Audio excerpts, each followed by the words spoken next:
Hi, this is Tobin Arthur, the CEO of angelMD, and today I am joined by Dr. Brian Jacob out of New York City. And I want to start off with a quick quote today, as I usually do.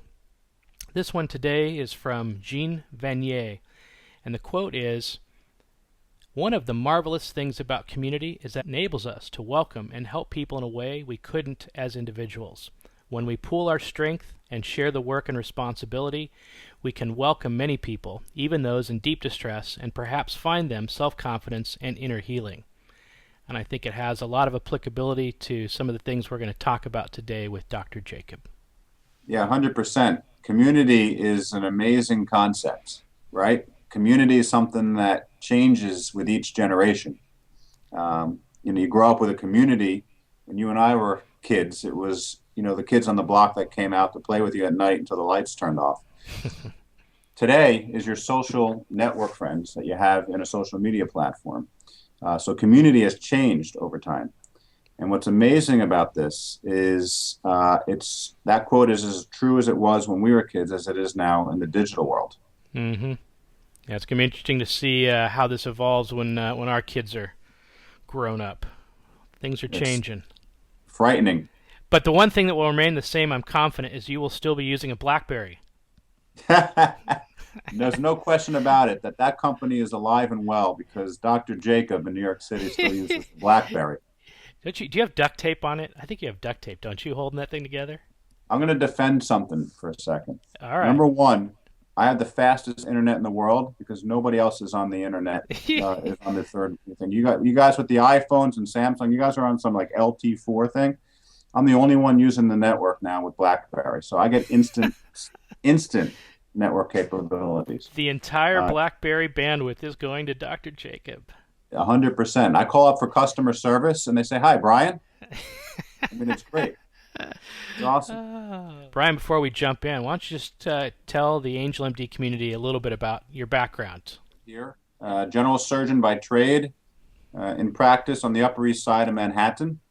I've been in practice for about 12 years now, and I work at a Mount Sinai hospital, currently the largest healthcare system in Manhattan. Recently acquired 2 additional hospital systems, so really excited about my day job. I am lucky, so I got involved with a couple specialties within general surgery. In the beginning of my career, one was bariatric surgery, and the second was hernia surgery. And what I learned quickly about hernia surgery is to each doctor who does it, it's religion. There's a little bit of science and there's a little bit of opinion that goes into every decision-making process. One of the things a lot of doctors didn't do well is communicate and collaborate to try to come to consensus on how to best optimize each patient. And instead what was going on is everybody was trying to do one technique. So we'll talk a little bit later about some of the things I've accomplished over the last decade that helped unite the world of people who like to fix hernias for a living. Very cool. Thank you. So practicing in the Upper East Side, and people don't realize looking out your window there, but you are in a very unique place in the world. In the Upper East Side, you actually face the Metropolitan Museum as you walk out your door. Talk a little bit about the kind of interesting experiences you've had practicing in such a unique place.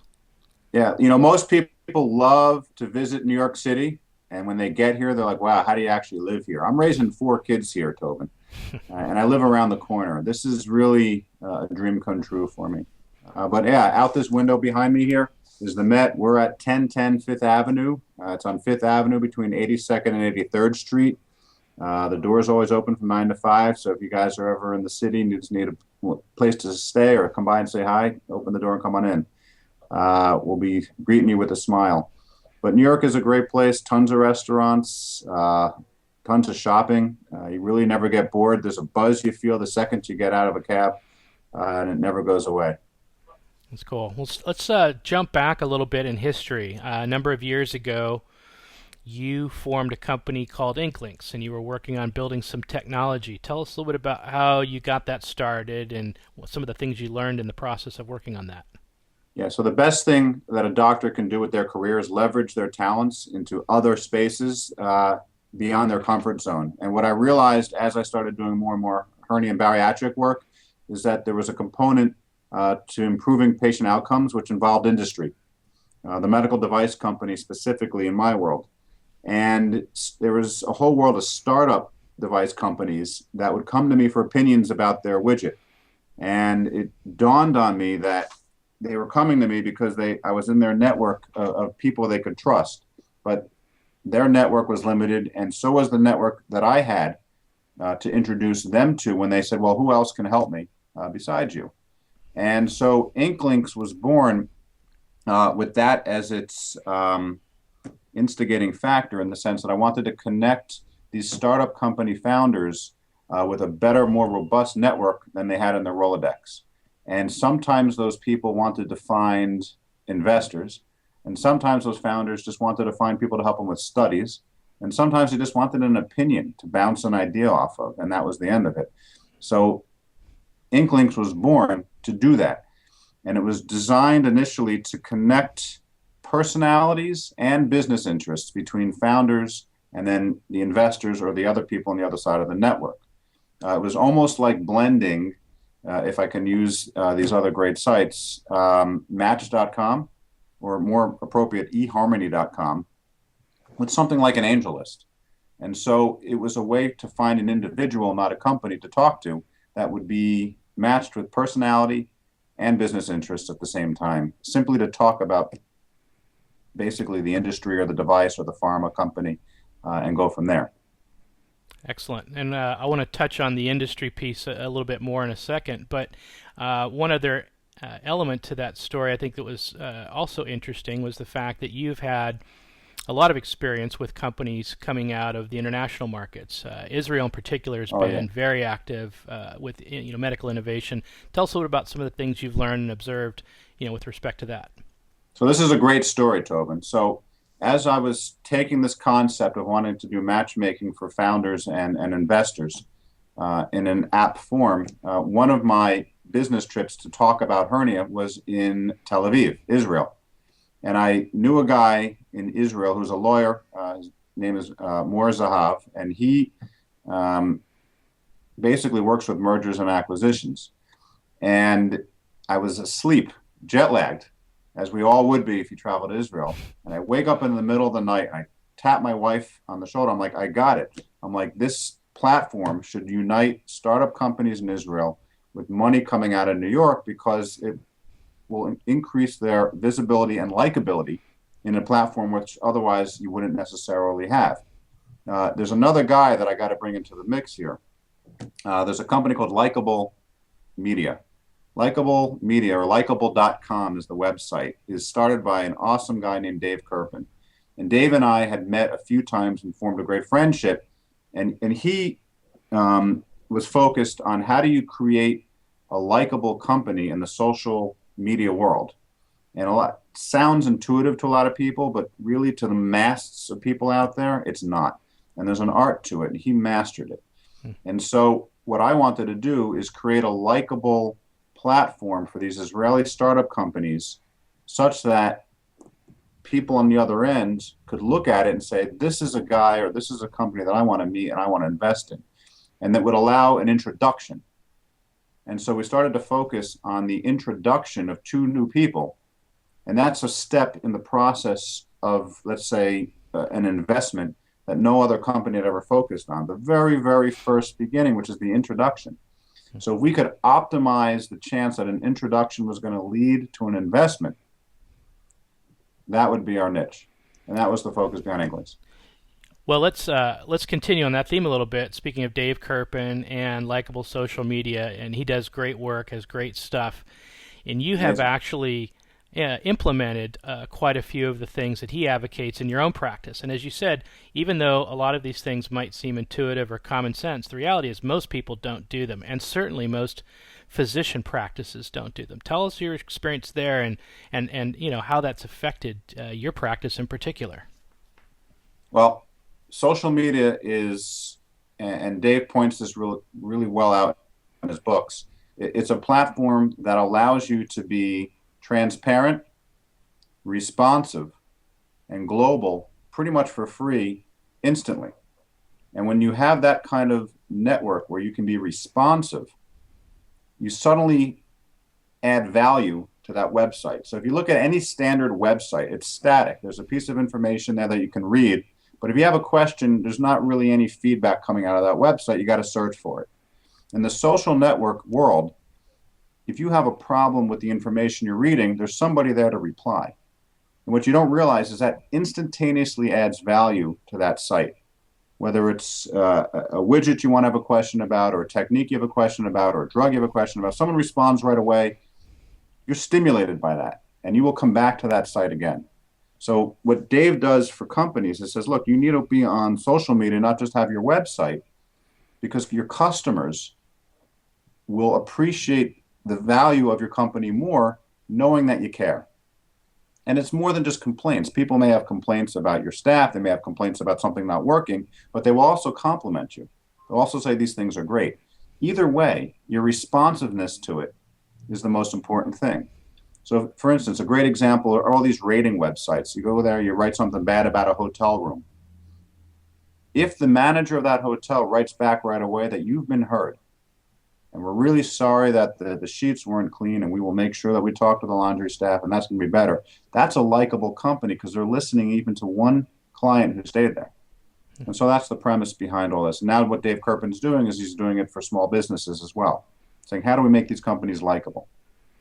And well, and you've seen this benefit your own practice, right? I mean, your growth 100% of your practice. in two ways. For one, we have a likable Facebook page now where our patients, if they need to communicate, they can express their opinions on the page. But more importantly, what I wanted to do is create a group with like interests of surgeons. Because I used to run around teaching all these surgeons how to operate, and they would have a tough case, and they would email me, and I have to email them back, and I'm not always available. So we created what's called a closed Facebook group. And if you don't like Facebook for your social media, put that bias aside, because when you use it for professional media, I call it, it's a whole new ballgame. So we created what's called a closed Facebook group, which is private. So to get in it, you're vetted. You can't get in it if you're not part of the interests of that group. And our interest is hernia repair. So in that group are a bunch of hernia surgeons. And we started this less than 2 years ago. And we now have approaching 800 surgeons from 57 different countries, Tobin. And at any given time, there's at least 4 or 5 discussions going on, nonstop, because it's global. Mm-hmm. And so what we've done, much like what Zuckerberg did with Facebook and the social world, we did with the hernia surgeons. And we created a network where the global crew is now networked and communicating all the time, with the primary goal being optimize the patient you're posting about or the disease you're posting about. So a scenario will get published on the site, and people will respond from pretty much every continent about how they would address that disease state. And then the person who posted it can take that peer-reviewed input, blend it with what we call evidence-based medicine or literature, and then have this unique way to make a decision for themselves instead of just using literature or just using one person. How has this impacted, 2 things come to mind. First of all, your relationships and your reputation around the world with your colleagues now that you connect with them in real time, and in fact you're getting ready to go to a conference. How has that impacted your physical presence at conferences? And then secondly, how has this impacted, because I imagine with 600, 700, 800 surgeons with particular focus, this is also very valuable and important to industry. So how has this impacted your relationship also with industry and having industry involved in working with folks like you? 2 great questions. So the impact of creating a professional network or a social media professional network is infinite. And I would say that this is not just true for me, it's true for every single member on that platform. Is you realize quickly that you have a voice.